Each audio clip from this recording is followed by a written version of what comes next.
When we come back, we'll be having a focus interview with Dr. Sangeeta Kaur, who is a licensed counsellor, and we will be speaking of the currently ongoing crisis situation with youth suicide. That's right. We'll be right back with that. Don't go anywhere.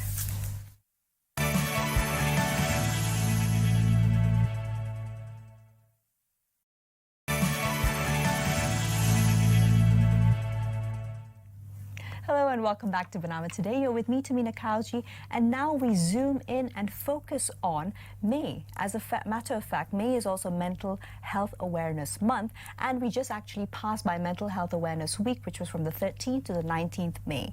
Now, in particular, for this year, the World Federation for Mental Health has actually designated suicide prevention as the key theme. Now, according to WHO statistics, there are actually around 800,000 individuals worldwide, globally, who actually commit suicide every year. A trigger warning, of course, for our viewers that we will be discussing suicide and other such sensitive issues in the interview to come. And in particular, we are going to be looking at the crisis among youth. People often think that suicide prevention only should be impacting or affecting adults, but the increasing fact is that those among the age group of 15 to 20 are also particularly impacted. Dr. Sangeeta Kaur, we've got you in the studios with us today. How are you this afternoon? I'm good, thank you very much. All right, wonderful. So, of course, we are also conducting this interview in wake of not one, but 3 tragic youth suicides that happened in the space of less than a fortnight, which have shocked Malaysians. What was your reaction when you read of the news reports? Were you surprised? Was this something that you have actually anticipated through your the way the career trajectory has been going? Okay, to start with, it's sad, right? Let someone go through this stage by not understanding themselves, by not getting help outside. But at the same time, you know, with the trigger points and with patients coming in to see us day in, day out, it's like most of them going through these symptoms, you know, like depression, anxiety, feeling acceptance and all that. So I think there's a lot of things that we can do in order to tackle this, not when it's already happened, but before, the prevention. That's right. Yeah. Now, in particular, 2 of the suicide cases actually happened at a renowned private university organization. Now, the Klang Valley-based organization, in fact, put together quite hastily after the second suicide a workshop for those grief counseling session that was actually entitled Suicide and Mental Health. Now, would you say something like this is a little too late? Yes. So let's talk now about a holistic sort of public health approach that would be ideal to enforce now rather than later, because we have been seeing these cases, and in general, going by a new statistics, we always say every case that is reported, there are at least 10 others that actually fall between the cracks. Okay, so if you look at this, right, currently we have around 7,000 plus counsellors. All right, locally. Okay, yes. Wow. And these counsellors, they are registered with the Lembaga Counsellor Malaysia, where we help and assist, you know, individual who needs help. Right. Okay. So what we do is we don't give advice, we don't give medications and all that. And at the same time, we have less than 50 psychologists and psychiatrists. Right. All right. Okay. Due to these numbers, right? Okay, when we have or there's a concern or demand for individual to seek help, one-on-one, the resources are limited. Exactly. All right. So that is one that we need to address. Okay. The secondly, what we need to look at to let individual know, especially teenage youth, right? That's right. Where their brain not really function yet. Okay. We need to do this when they are in school.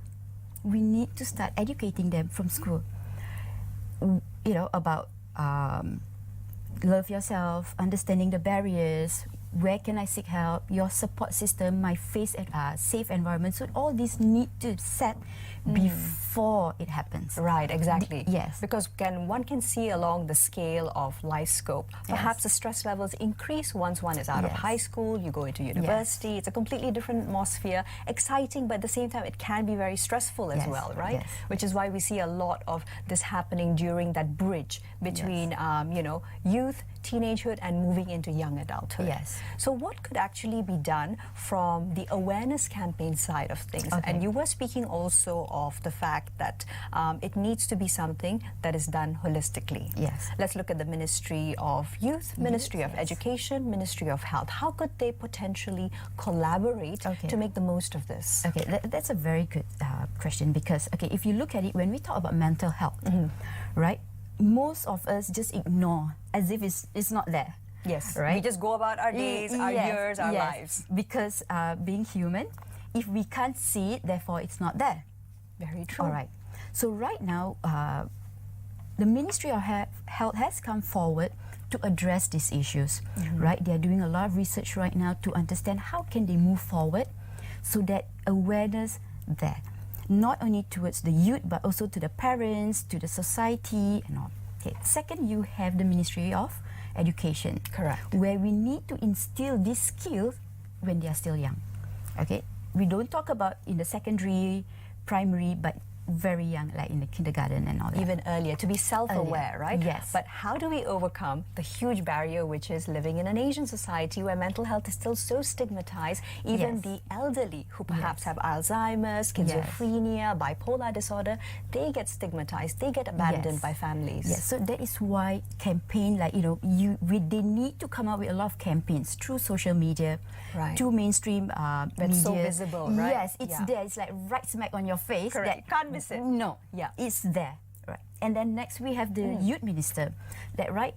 The other day I was there with YB Sadiq talk about mental issues among youth and suicidal and all that. That's right. He's also said categorically yes. you need to have a national discussion about mental health. Yes, because if you look at it, it's actually all across. So Correct. you have the Ministry of Women and Society. That's right. And then you have MOHR.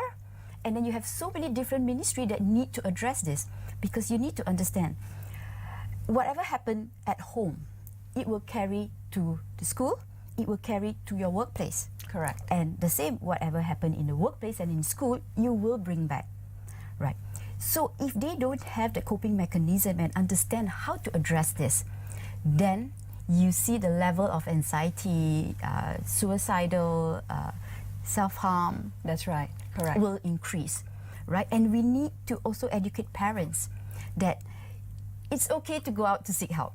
It's okay to understand, because most of the time what parents will do is that, oh, you're just lazy, and this is one of your technique not to do things and all that. That's right. So, when the child might actually be even clinically depressed, for example. Yeah. Yes. So they need to understand that these are the things, awareness needs to take place where it needs to be all across, right? Just like they do this quick smoking.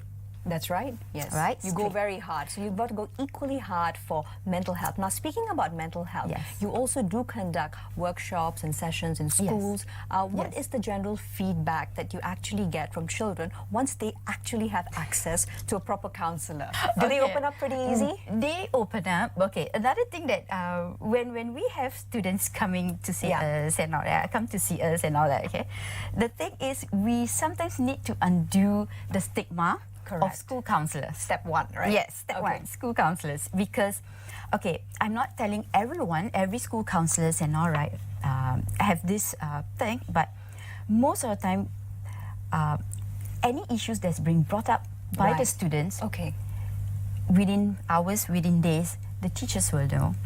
The other students will know, the friends will know. So the first principle of mental health, which is privacy, is not acknowledged. Yes. There you go. Yes. So it's not professionally conducted at all. No wonder children don't trust the in-house school counselors by and large. Yes. Right. So now let's talk about removing masks and going a little bit deeper when it comes to mental health, in particular for the youth. So the youth especially, today's youth, they live such a digitized reality. If adults like us are on our Instagram, our Facebook, our Twitter all the time, can you imagine children who have that extra little bit of free time? How do they cope with the fact that I am my digital self, but I am also a real person who needs to be grounded in real life? Yes. Okay. So what they need to do is students need to know the safe space. Okay. All right. They need to understand that, certain things that I can post, certain things it's better to keep behind the to keep private for myself. Yes, that's right. All right, because one of the issue when when we go out and talk and all that is peer pressure. Very true. Peer pressure being want to be there in the group. There's bullying, there's cyberbullying as well. Yeah. Body shaming. Correct. All right. And of course, body image is also one of the other primary themes for this year's Mental Health Awareness Month. Yes. Yeah, very timely. Yeah. So again, the awareness, right, that they need to build their self-confidence. They need to build that. They need to be consciously aware that, okay, if I am going through these triggers, right, if I'm going through certain things that I feel uneasy or discomfort, my level of tolerance is diminishing. Yeah, yes. I need to know when that's happening. Yes, correct. I need to go deeper. Okay, when a child, okay, I'm just putting this as a scenario, right? Sure. Okay, when a child goes in deeper to understand, to acknowledge their emotion, and this child goes to an adult, the closest adult will be a parent, right, a mom or a dad. And then when they start talking, what will be the feedback of the parent? Oh, very true. Exactly. Are you getting positive or negative feedback? Yes. Okay, that is one. The secondly, are they just being, snap off? Like, okay, this is not Are they important. dismissive? Yeah. Yes. Thirdly,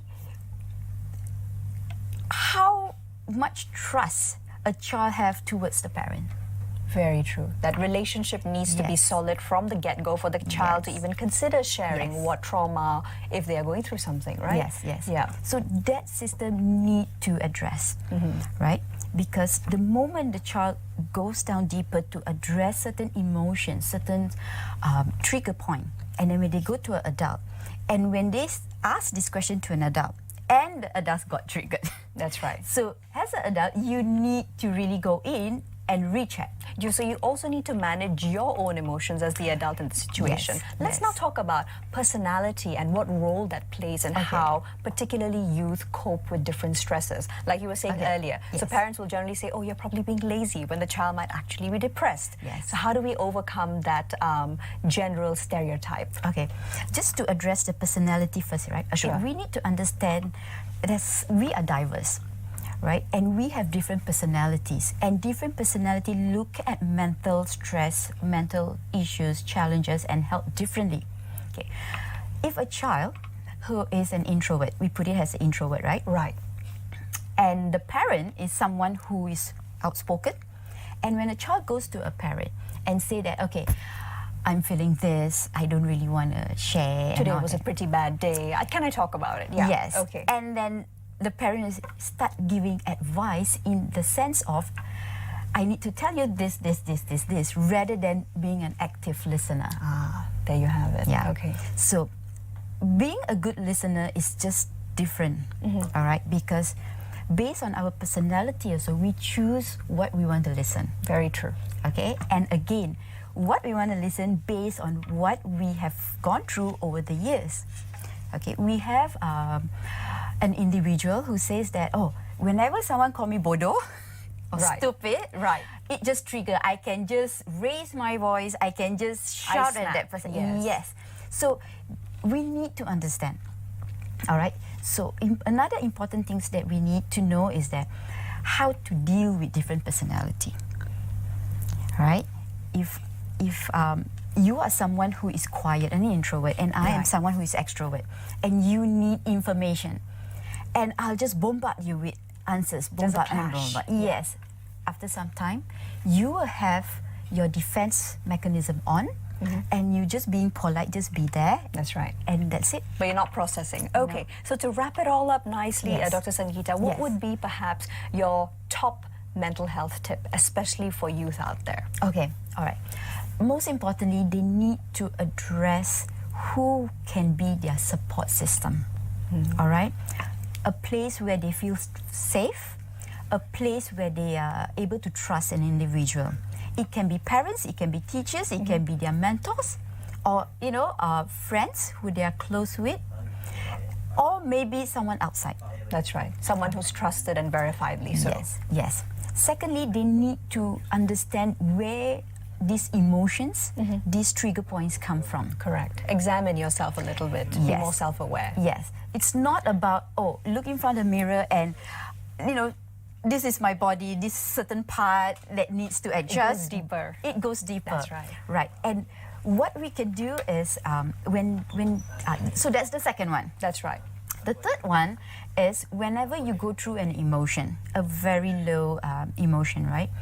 Start doing things that will excite you. I know it's difficult, right? But you need to stand strong and do it. We can also make ourselves Pavlovian in a sense, Yes, right? yes. So Dr. Sangeeta, it's been a great conversation. Thank you so so much for much. highlighting these important issues. Thank now, you. of course, we here from Bernama News Channel, just to let you know out there is Befrienders KL, who can be contacted at 0379568145. If you do need somebody to speak to about mental health issues, we hope that this interview has brought you a broad focus on how exactly the coping mechanisms which exist out there to help you with these issues. I'm Sangeeta Kaur signing off on Bernama today. We'll see you again next round.